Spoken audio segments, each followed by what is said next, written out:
Kristo, tumaini letu. Kijana mmoja ameenda kwa padri siku moja na kumwambia, Father, mimi nataka kuhama kanisa lako. Padri akamuuliza, mbona unataka kuhama? Akasema, kuna watu wengi sana humo ambao hawanipendezi. Wakija kanisani kazi yao ni kuongea. Wale wenye watoto hawaangalii watoto wao, wanawacha wapige kelele. Padri akamuuliza,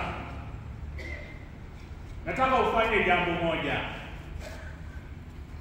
Kabla hujahama kanisa, nitakupa maji nimeweka kwenye gilasi, na nataka uzunguke kanisa hili mara 2 na usimwage maji hata kidogo. Sema hiyo ni sawa. Padri akampa maji, ameyaweka kwenye gilasi, imejaa. Kijana amezunguka mara ya kwanza, hakumwaga hata tone moja. Akazunguka mara ya pili tena, hakumwaga hata tone moja. Akarudi kwa padri akamwambia, nimemaliza, naweza kwenda?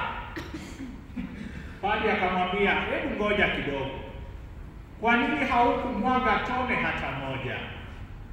Yeye akamwambia, padri, mimi nikitembea niliangalia tu hiyo glasi na mahala ambapo mimi nakanyaga, na ndiyo sababu sikumwaga. Padri akamwambia, wakati ambapo ulikuwa unatembea na glasi yako, uliona mtu ambaye alikuwa anaongea?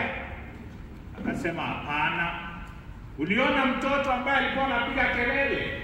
Hapana. Kwa sababu gani? Kwa sababu nilikuwa naangalia glasi yangu na mahala ambapo nafanya nini? Nakanyaga. Hata sisi tukiangalia watu wengine tutaona makosa tele, lakini ukijiangalia na uangalie imani yako, hautaona mwenye kelele, hautaona yule ambaye amevaa vibaya, hautaona mtoto ambaye anapiga kelele.